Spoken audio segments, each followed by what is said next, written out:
Hey everybody, it's Noah back again for another thought bubble today. Today's episode 12, and there's a couple of things I gotta address. The first thing being the background looks a little bit different. Usually I put my stuff on my desk, which is right here, but as you might notice, it is noticeably darker and my lighting is infinitely more terrible. And that's because I got busy during the afternoon, which is usually when I like to film these videos because I don't know how to describe it, but like my desk is here and my window is like right there. So usually what I'll do is during the afternoon, I'll just wait and then I can open up my blinds and then the lighting from the natural lighting is pretty good.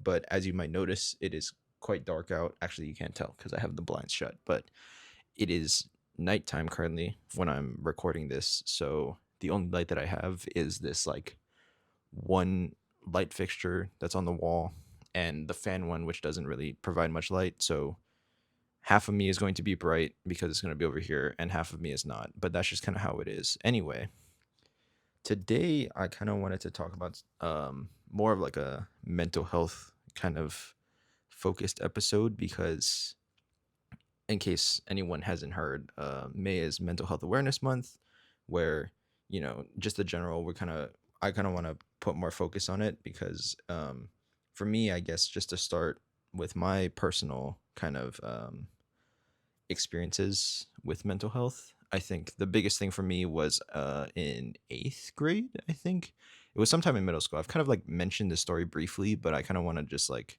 put it out there as like not really like my qualifications for talking about it, but it's just my experience. And so um, in middle school, it was kind of like a mix of a lot of things, but I ended up getting like a having a pretty bad case of anxiety. I think basically what happened was like it was kind of a mix of a lot of things. I used to play a lot of baseball. So it was kind of during a time when I was just like getting signed up for a bunch of leagues and doing a lot of things and like I was really kind of just like falling out of love with the game and so I was kind of getting forced to just like join these leagues or join these teams, right? And so it kind of like got to a point where it was like really frustrating and I like hated showing up for practice and I think the sport in general just kind of was killing my mental on low.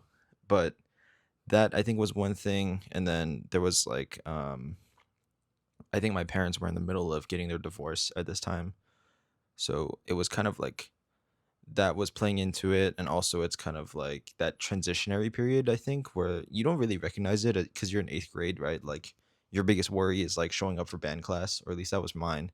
But I think you don't really have a lot of worries in the world. So this is the first time where you're kind of like, this is a big step going from like middle to high school. And then at that time, I was considering a transfer.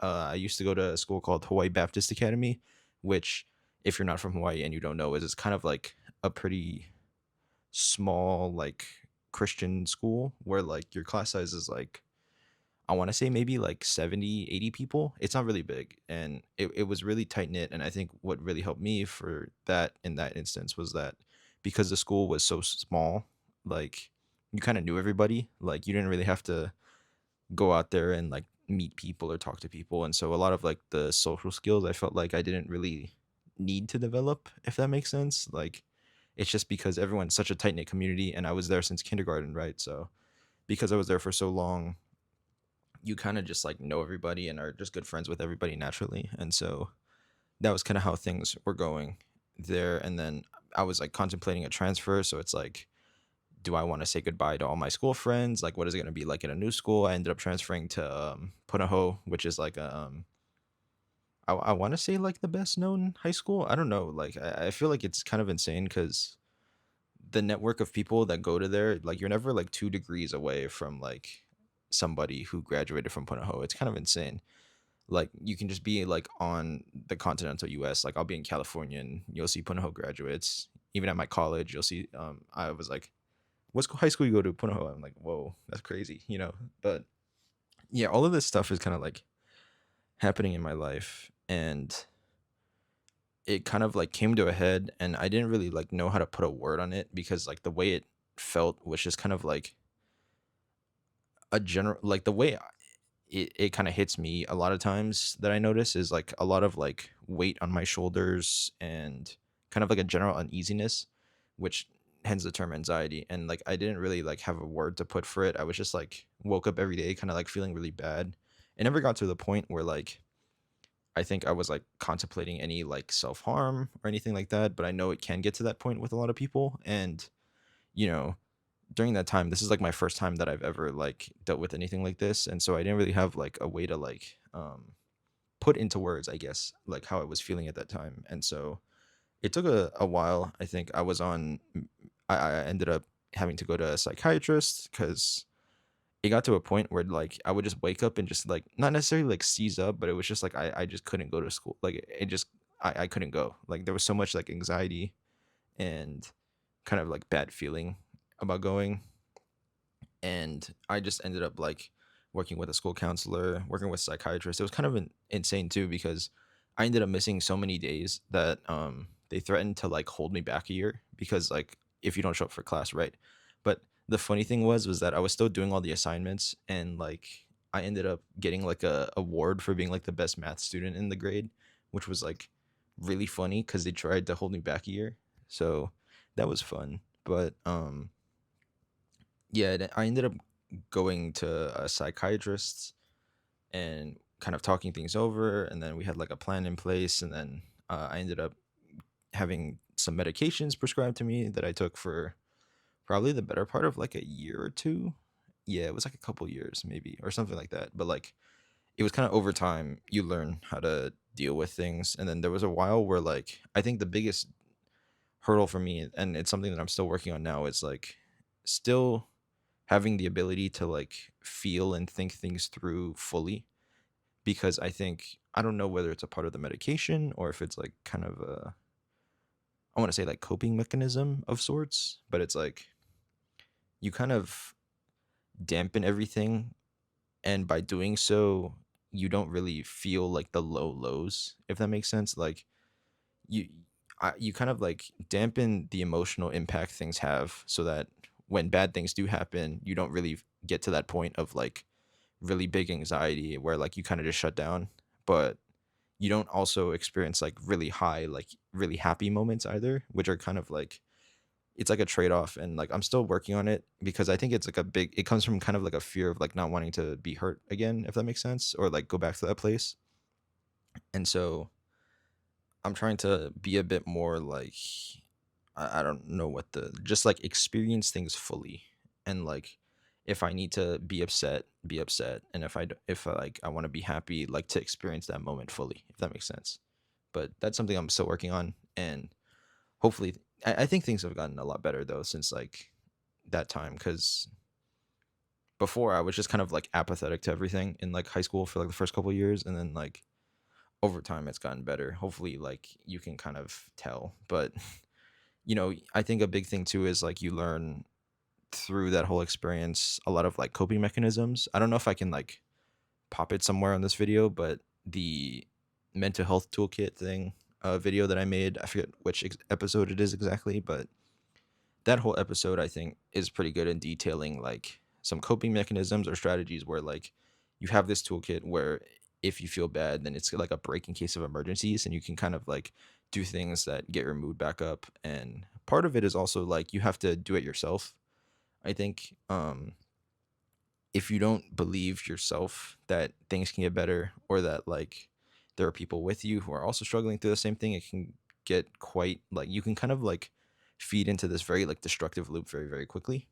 And I think a big thing that I got told was like sometimes you just kind of have to fake it, like not necessarily like there's a difference between like being facetious and like kind of having like a false sense of confidence so much so that like it turns into real confidence. So it's kind of like a self delusion of like you just gotta like for me it was like a lot of telling myself like today's gonna be a great day, things are gonna be okay, like just a lot of like self affirmation type things that ended up like helping me out. But I think like overall the conversation around like mental health I think as a whole has gotten a lot better, as you can probably tell, like because of my experience and like what I went through. And you know I I don't I don't think it's like a comparison thing. I think that's like one big thing is that like there's never a comparison when it comes to anything health related. Like everyone has a different experience and everyone has like a different lived reality.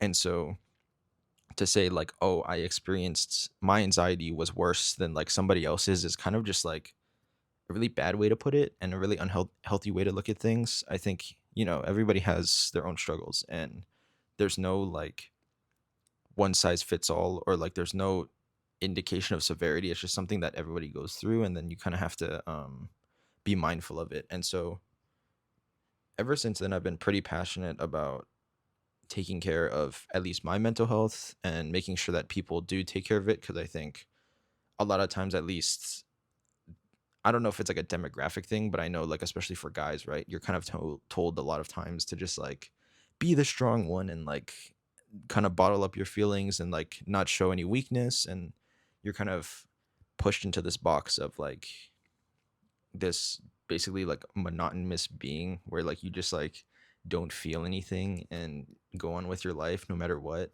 and like you are like the foundational rock of like whatever it's so like it's so wrong, you know what I mean? Like whether you're a guy, a girl, LGBTQIA plus, whether like anything, any human being has feelings and should be like free to express those things. And if they're going through something, I think it's really important that they're not worried about like social image or anything like that. You know what I mean? Like it should never be like a oh like I think just because I'm a guy I can't say anything. I think that's where I was for like a long time in terms of I guess like expressing myself or like expressing what I was going through or what I was feeling.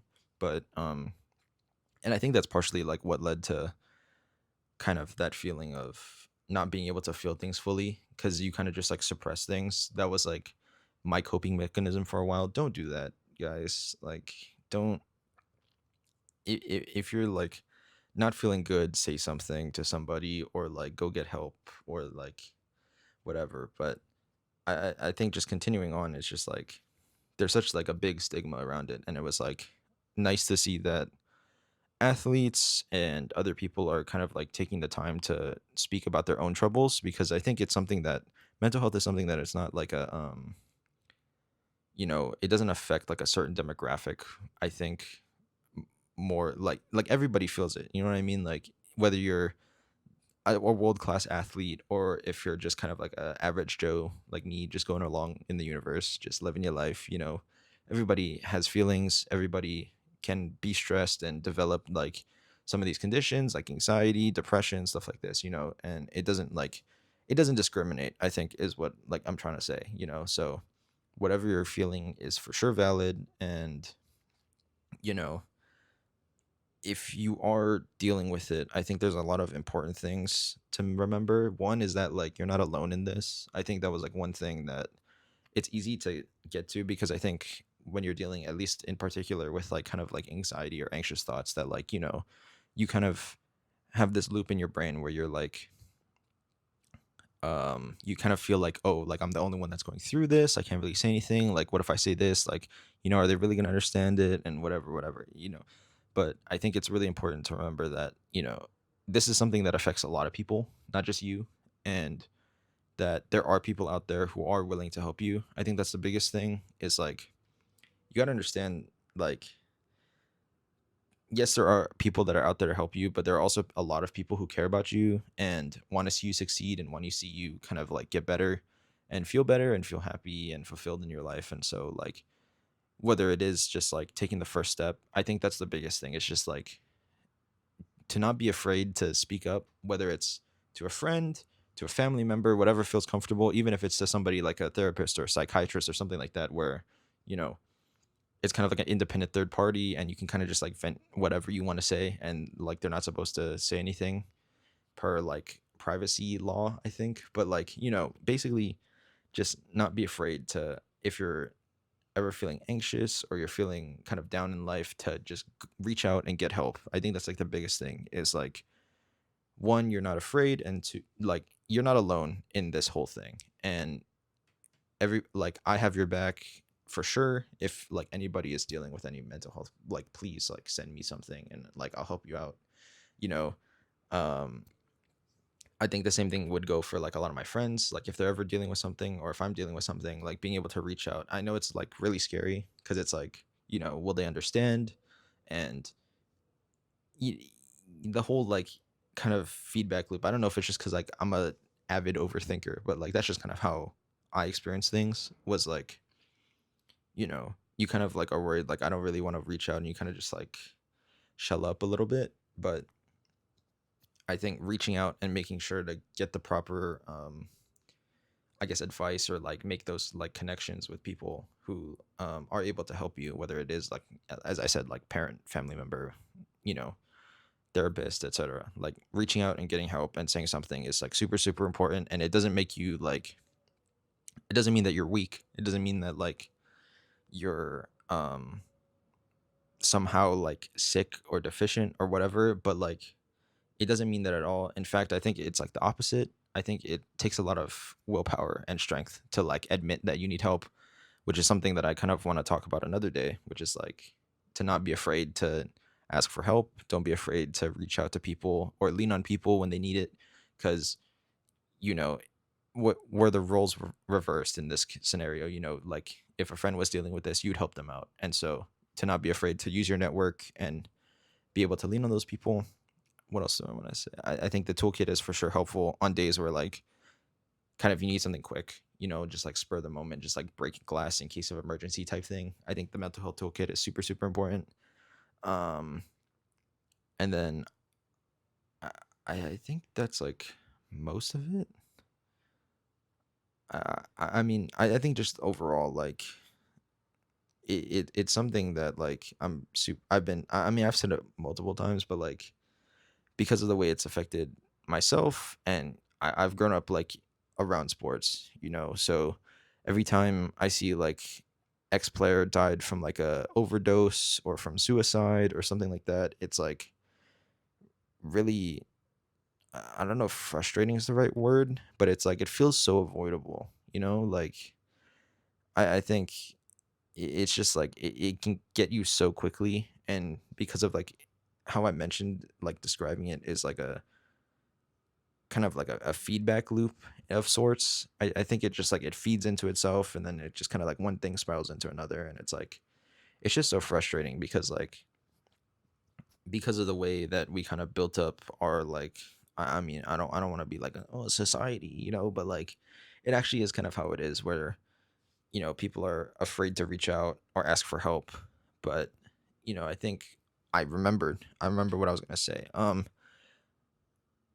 Yeah, I think people are afraid to reach out and ask for help. But I think a big thing too is like being able to take breaks when you need. I think one thing that's helped me for sure has been like the ability, and like it is a privilege, to be able to like say like, hey, like I'm not doing so well. I'm gonna take a day off or whatever, or like have days off where you just reset, or like to not be afraid sometimes to just like say no to things and just chill in your home, throw on a movie and just relax. You shouldn't feel bad. I think that's like one thing that another topic that I want to explore, maybe in like another video, of like taking breaks doesn't mean that like you're lazy or weak necessarily, but like sometimes you just do need that time to refresh, especially with like if you have like a low social battery or low social capacity. I think it's super super important to like take breaks. So in like the bow tie of everything, I think mental health is super super important. Um I'll always like never invalidate someone or how they're feeling, if they're like feeling anxious or depressed or whatever it might be. Your feelings are definitely valid, and you shouldn't be ashamed, I think, to share those with people.